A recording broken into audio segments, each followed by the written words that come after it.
हरे कृष्णा।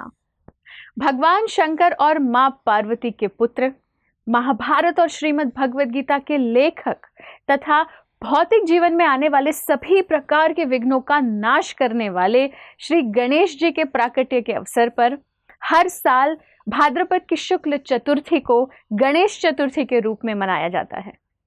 10 दिनों तक चलने वाला ये उत्सव भारत के कई राज्यों में धूमधाम से मनाया जाता है। सभी श्रद्धालु अपने अपने घरों में गणेश जी के विग्रहों का हर्षोल्लास से स्वागत करते हैं और विधि विधान से उनकी आरती कर उनसे आशीर्वाद की याचना करते हैं।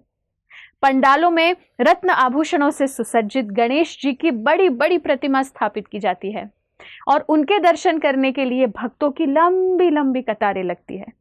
अनंत चतुर्दशी के दिन गणेश जी की भव्य नगर यात्रा निकलती है, जिसमें भजन और कीर्तन करते हुए लोग भक्ति भाव से झूम उठते हैं और अगले वर्ष पुनः उनकी सेवा प्राप्त करने की अपार उत्सुकता से नदी या समुद्र में उनकी उत्सव मूर्ति को विसर्जन करते हैं। गणेशोत्सव केवल एक धार्मिक उत्सव नहीं है, बल्कि सामाजिक और सांस्कृतिक स्तर पर भी इसका बहुत महत्व है। इसे सार्वजनिक रूप से मनाया जाने के पीछे मुख्य उद्देश्य है कि भिन्न भिन्न संस्कृति से जुड़े लोगों को एक सूत्र में बांधना। कहा जाता है कि किसी भी पवित्र कार्य या संकल्प के आरंभ में श्री गणेश जी का वंदन करना बहुत आवश्यक है।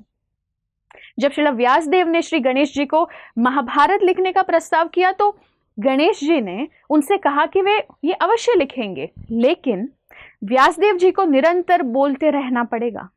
इस प्रकार श्रील व्यासदेव जी द्वारा रचित महाभारत के लेखक थे स्वयं गणेश जी। भगवान द्वारा ही गणेश जी को वो स्थान और ऐश्वर्य प्राप्त है जिससे वे उनके समक्ष प्रार्थना करने वाले प्रत्येक व्यक्ति की सभी मनोकामना पूरी कर सके। इसलिए उन्हें बुद्धि देवता, विघ्नहर्ता और सुखकर्ता कहा जाता है।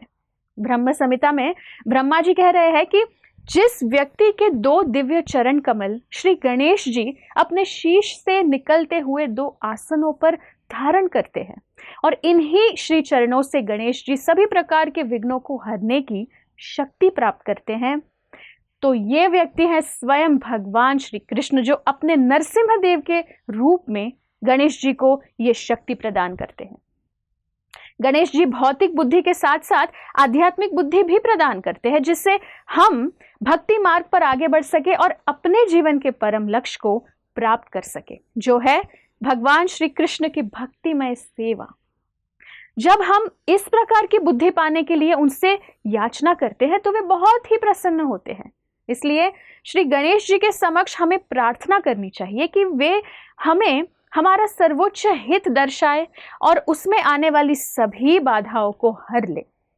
गणेशोत्सव के इस पावन अवसर पर आइए विघ्नहर्ता श्री गणेश जी से हृदय पूर्वक प्रार्थना करें कि वे हमारे मन, बुद्धि और हृदय से सारे अभद्रों को हर ले और हमें आध्यात्मिक मार्ग में दृढ़ता से आगे बढ़ने का आशीर्वाद दे।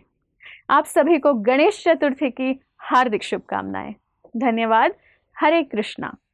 ऐसे ही और भक्तिमय कार्यक्रमों के लिए देखिए हरे कृष्णा टेलीविजन और इसे प्राप्त करने के लिए आप अपने केबल अथवा DTH ऑपरेटर से संपर्क करें तथा और अधिक जानकारी के लिए आज ही डायल करें 7666 839 839।